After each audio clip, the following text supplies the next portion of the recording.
reach me on social media, both X and Instagram, at QuickDavidGH. Right. Great time to start our online portal review. Yeah. Instead of newspaper review, online portal review. So I'm on ChannelOneNewsOnline.com. Now, some of the stories you'll find on our portal. Ekumfi MP 2026 budget shows clear path to recovery. Other stories, Prof. Ernest York elected GMA president. 2026 budget approval needed to sustain economic progress, Finance Ministry. Bagbin 2026 budget must break Ghana's cycle of economic crisis. Bagbin again, 24-hour economy requires strong legal framework to succeed. If you come to the trending stories, some of the stories there. Angola's $12 million, why is my thing playing with me? Technology. All right. Angola's $12 million anniversary friendly ends in 2-0 defeat to Argentina. That's unfortunate. Trump says he will take legal action against BBC over panorama edit. Ghana National Fire Service offers reward for information on suspect who stabbed firefighter at Adregano. And Russia hammers Kiev overnight with deadly missile and drone barrage. And VAT reforms, Mahama administration dragging the economy backwards, that's according to Stephen Amwa.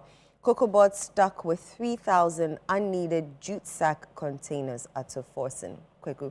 All right. We could take you to citynewsroom.com. We have here some of the headlines.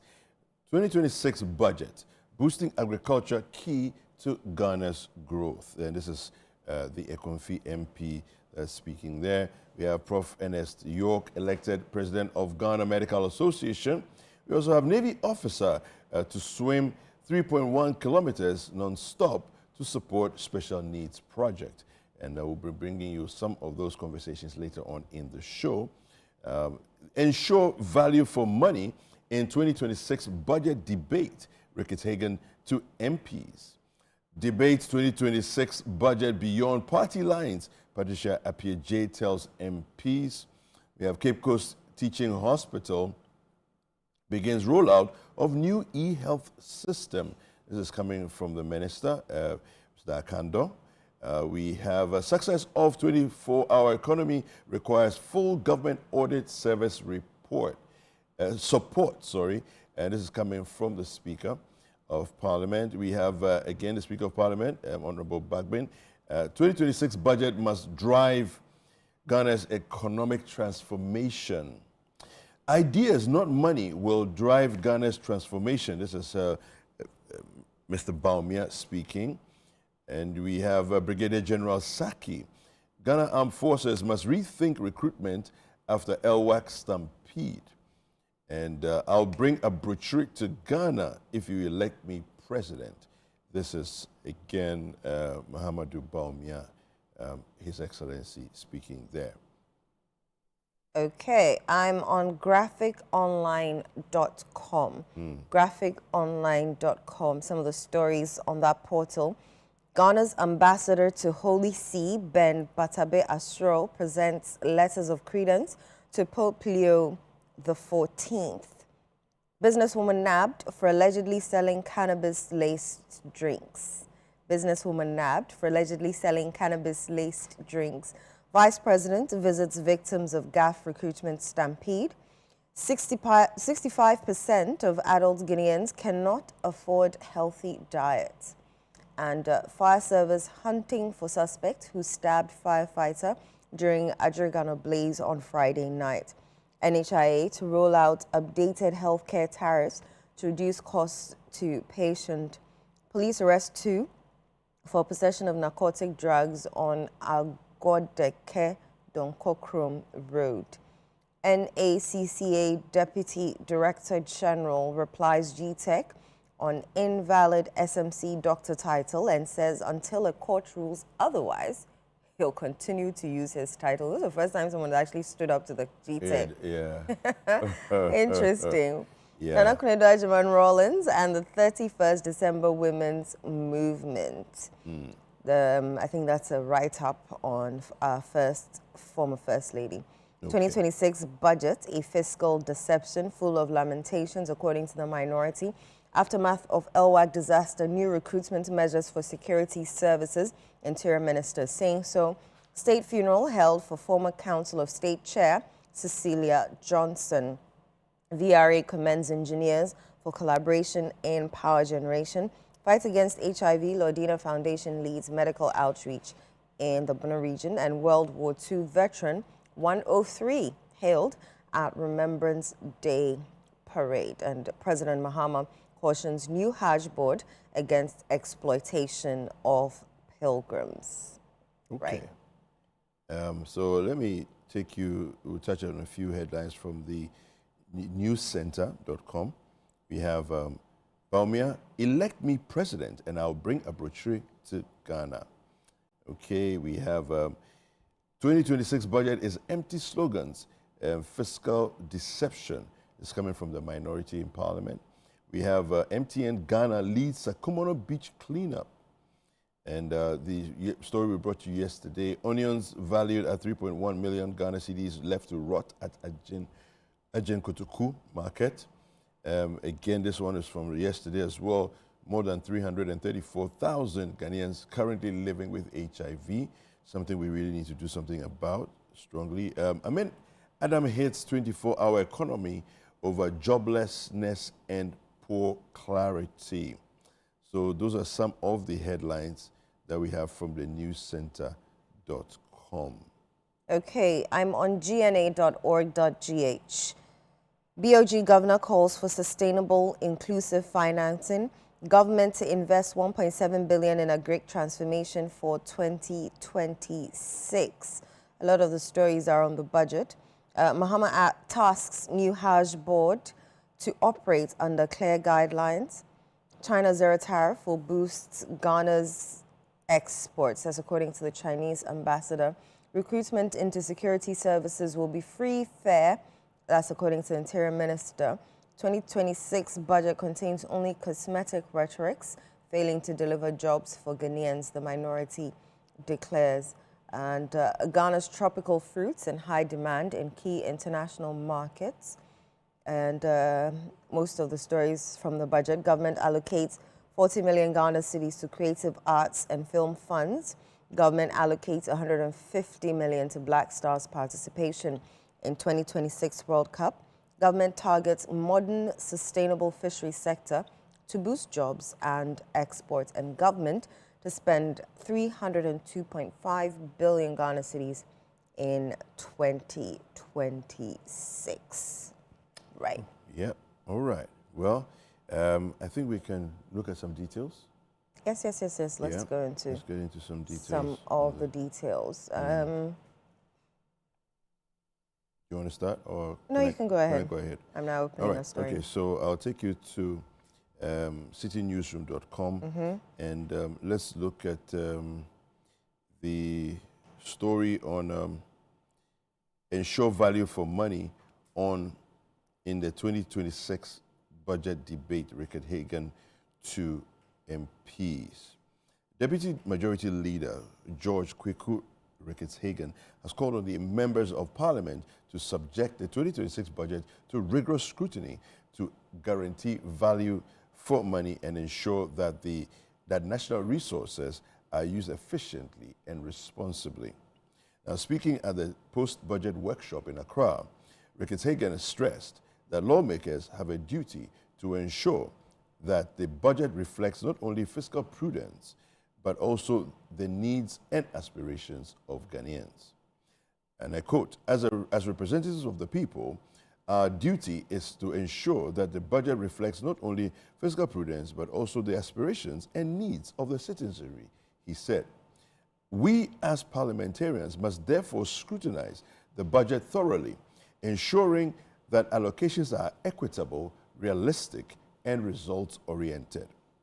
He emphasized that both Parliament and the executive bear a shared responsibility in delivering national development, creating opportunities, and ensuring value for money in the use of public resources. The 2026 budget is also a call to collective action, he noted. It challenges us to think innovatively about how to grow our economy sustainably and how to expand the tax base without overburdening our citizenry, and how to deliver essential public services more effectively. And the story goes on there. So that's what Rethink is admonishing the parliamentarians on. Okay, let's stay with the budget. So our speaker has been talking, and he's saying that 24-hour economy requires strong legal framework to succeed.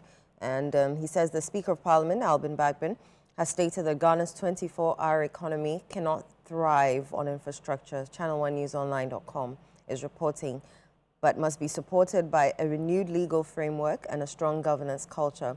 He made the remarks during a post-budget workshop for members of Parliament in Accra. Honourable members, please, the 24-hour economy cannot thrive on infrastructure alone. It must be anchored on a renewed and revised legal framework and governance culture. So you carry a lot of burden.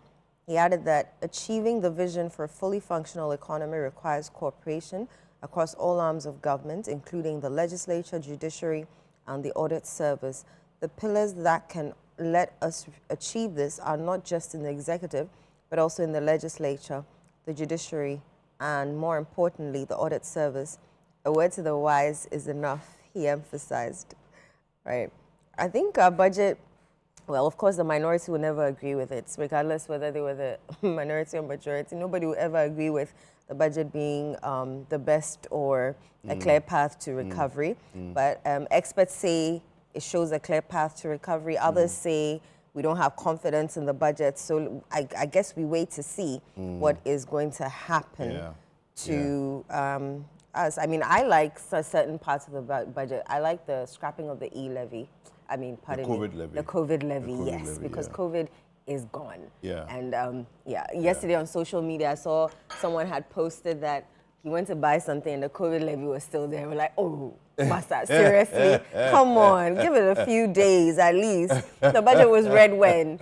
Thursday, and already you want to see it on Saturday that, you know, it has been scrapped. It'll take a while for things to, you know, for us to feel the effect of the things that they have said. But the budget is read ahead of its implementation. Exactly. So when people act like that, they're exposing their ignorance, honestly. Or they're just being mischievous. Oh, well, yes, and that too. Yes, yeah, they're just being mischievous. They're just being mischievous.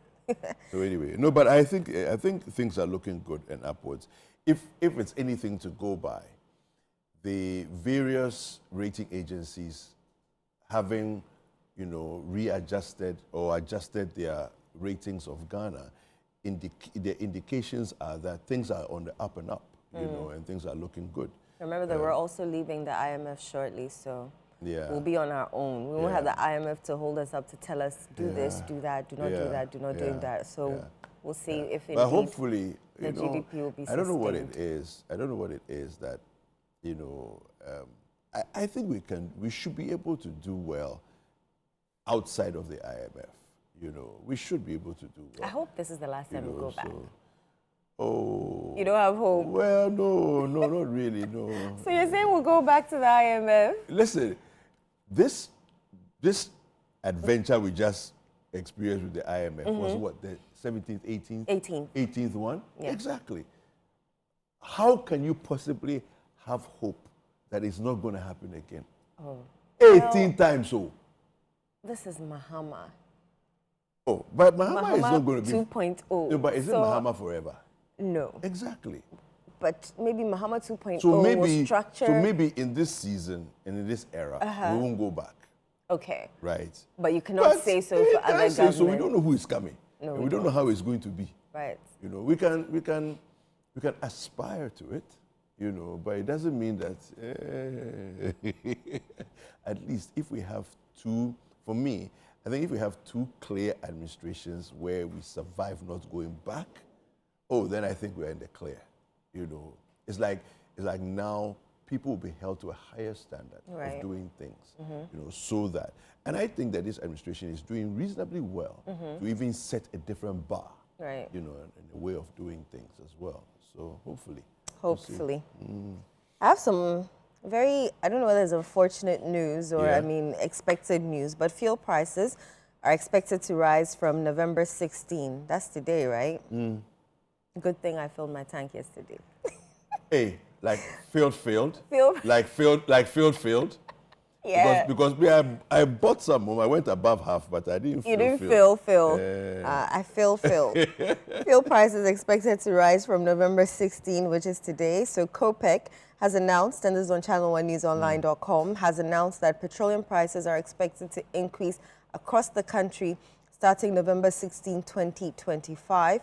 Petrol is projected to rise by 3.38% to 12.59 Ghana cedis per litre, while diesel is expected to increase by 9.81% to 13.71 Ghana cedis per litre. Liquefied petroleum gas will also see a smaller increase of 1.97%, reaching 11.87 per kilogram, Ghana cedis per kilogram.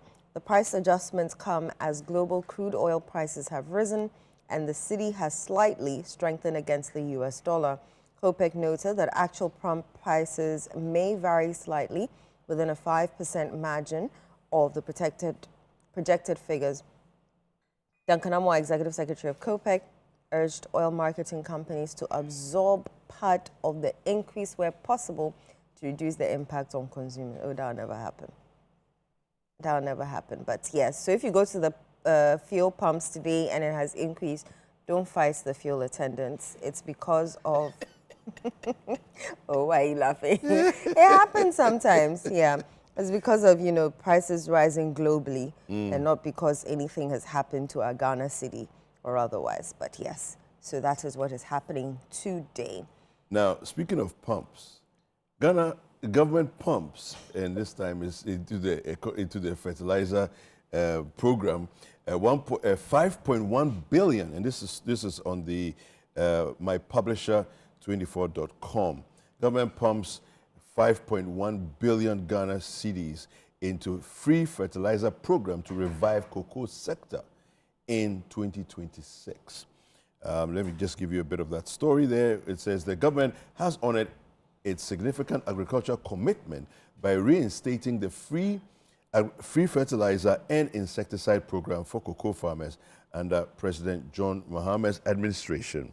Now, this initiative is supported by a substantial budget allocation of 5.1 billion for 2026.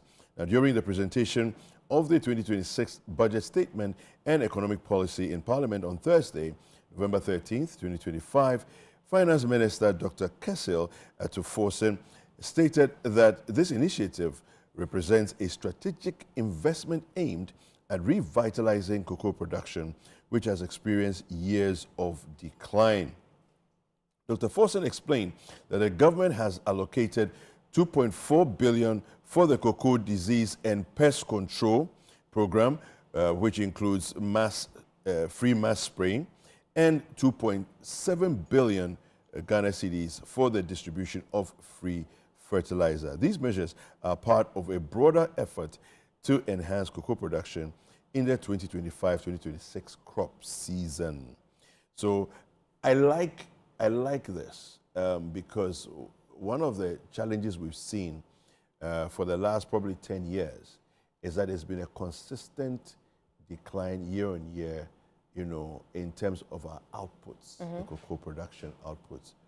For a long time, we've just seen every year it drops, consistently been dropping. So if this will turn the fortunes of cocoa around, I think that's fantastic, because cocoa still remains one of our biggest, foreign exchange earners. So why we would watch it do this, and just look on and see it happen. So it's both pest and insecticide, and pest and insect control, as well as fertilizer, investment. I fear for our cocoa industry because as I foresee, and I'm not, you know, a sayer of doom, but I foresee our cocoa being banned because of galamsey. Because if mercury, traces of mercury have been found arsenic. in our contumely and everything, the next thing you know, we're going to be banned because they want sustainable. And then whether you pump in or you don't pump in, it doesn't make a difference. Stop the galamsey, let the, you know. Bottom line. Bottom line. Yeah. I fear a ban, and I see it in the future, that if we don't do something about galamsey, it's going to affect our You know, when I economy, took a trip along the Ayensu. Yes, I think you. Yeah, I did. When I took a trip along the Ayensu River, one of the things we noticed, I was with Akwesiado, our correspondent, and one of the things we noticed was the cocoa plants. Right. Fresh leaves, they are, you know, fresh leaves are growing. Right. At the same time, you have diseased leaves on the same plant. So that shouldn't be happening. You shouldn't have sprouting of fresh leaves at the same time having so it's death and life living in the same plant. So you can see something is wrong with the plant. You know, and these were the cocoa plants that were close to the galamsey.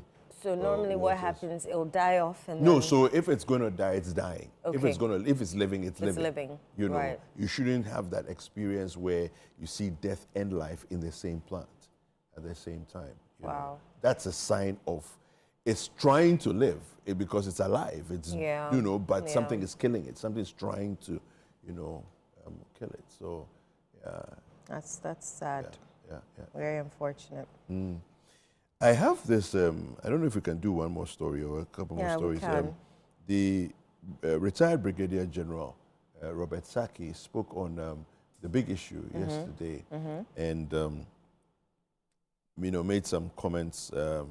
He's saying that the headline here says that Ghana Armed Forces must rethink recruitment after Elwak Stampede. Retired Brigadier General Robert Sackey has called for a complete review of the Ghana Armed Forces recruitment procedures following the deadly stampede at the Elwak Sports Stadium last Wednesday.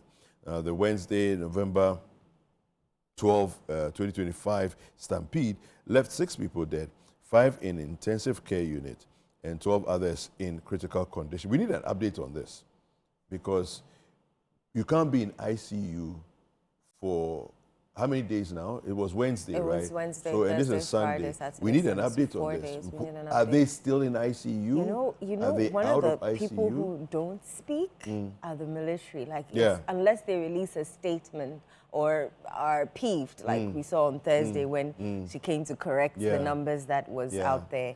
Those are the only times you'll get the military to speak or you hear from them. But for them to come out and give us an update.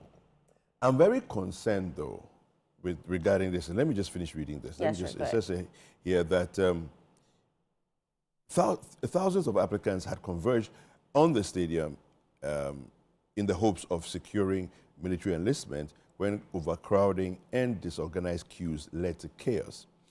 Speaking in an interview after the incident on CTFM's The Big Issue on Saturday, November 15th, General Sackey stressed that, in my view, we should look at the practical approach, how it happened, and whether this method of recruitment is still what we want to pursue. There are so many ways of going about it. And of course, we've spoken about that here as well, you know, that there's many ways of preventing what happened, you know, that day. He also criticized the decision to combine applicants from Army, Navy, and Air Force into a single mass entry. So that's even another way, you know, that it could have reduced the numbers.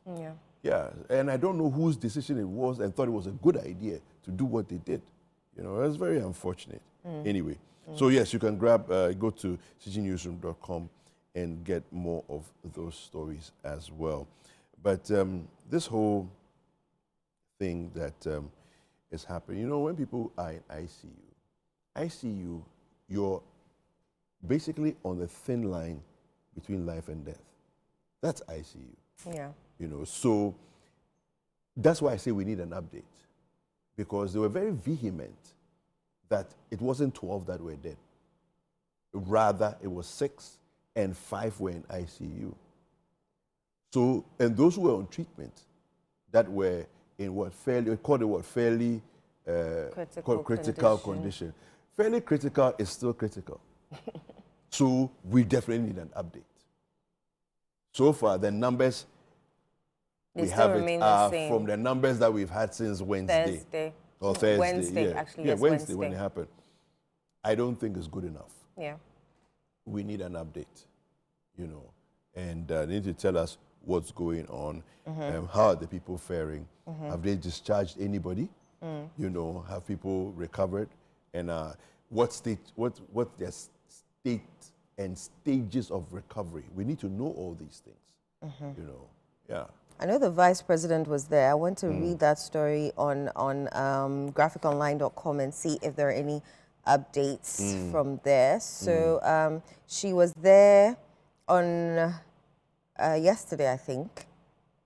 She was accompanied by the Deputy Minister for Defense, Brigadier Jamfi, the Chief of Defense Staff, Major General William Ejapon, and staff from her office. Okay.